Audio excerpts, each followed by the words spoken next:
والعاقبۃ للمتقین والصلاة والسلام علی سید الانبیاء والمرسلین صدق اللہ العظیم غوث اعظم بمن بے سر و ساما مدد قبلہ دین مدد کعبہ ایمان مدد انتظار کرم مستمن عینی را اے خدا جو خدا بینو خدا دا مدد بگرداب بلا افتاد کشتی ضعیفانو شکستارا تو پشتی بحق خواجہ عثمان ہارون مدد کن یا معین الدین چشتی مدد کن یا معین الدین چشتی مدد کن یا معین الدین چشتی ذوی الاحترام ذوی الاحتشام باصفا علماء کرام،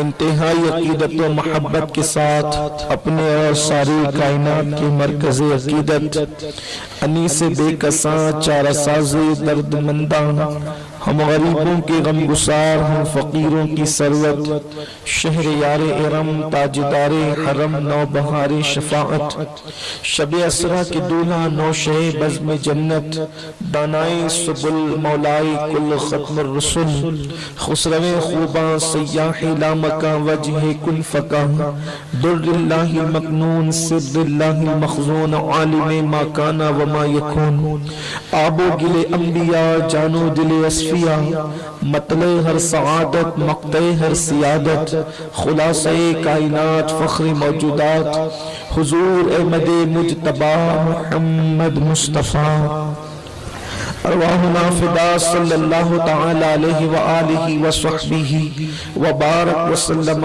کی بارگاہ بے کس پناہ میں جس طریقے سے پڑھاؤں بلند آواز سے میرے ساتھ مل کر پڑھیں۔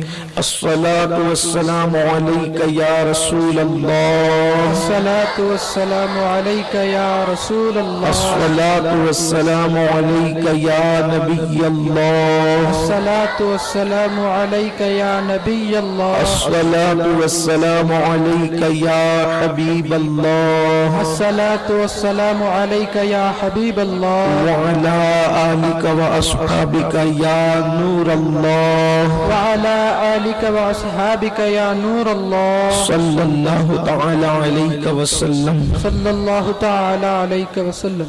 پھر کے گلی گلی تباہ ٹھوکریں سب کی کھائیں کیوں، پھر کے گلی گلی تباہ ٹھوکریں سب کی کھائیں کیوں، دل کو جو عقل دے خدا تیری گلی سے جائیں کیوں، رخصت قافلہ کا شور گش سے ہمیں اٹھائیں کیوں، سوتے ہیں ان کے سائے میں کوئی ہمیں جگائے کیوں، غفلت شیخ و شاب پر ہنستے ہیں طفل شیر خوار، غفلت شیخ و شاب پر ہنستے ہیں طفل شیر خوار، کرنے کو گدگدی عبث آنے لگی بہائی کیوں، ہے تو رضا نرا ستم جرموں پہ گر لجائیں ہم، ہے تو رضا نرا ستم جرموں پہ گر لجائیں ہم، کوئی بجائے سوزے غم سازے طرب بجائے کیوں۔ سبحان اللہ۔ آج کی محفل حضور نائب نبی فی الہند معین ملت و دین معین بے کساں آبروے سلسلہ چشتیہ آفتاب ولایت مہتاب چشتیت سیدنا خواجہ معین الدین چشتی حسن سنجری ثم اجمیری رضی اللہ تبارک و تعالی عنہ کی یاد میں انعقاد پذیر ہے، اور مجھ سے بیشتر ایک بہترین خطاب ہمارے عزیز برادر حافظ سید اظہر علی صاحب سے آپ سماعت فرما چکے ہیں، اور شاید وہ گفتگو کر رہے تھے لیکن میں بے وقت اور بے محل آ کر کے میں نے آپ کے اور ان کے درمیان خلل پیدا کیا، اس پر میں اللہ کی بارگاہ میں معافی کا طلبگار ہوں۔ اللہ کی بارگاہ میں دعا ہے کہ جس آیہ کریمہ کی میں نے تلاوت کا شرف حاصل کیا ہے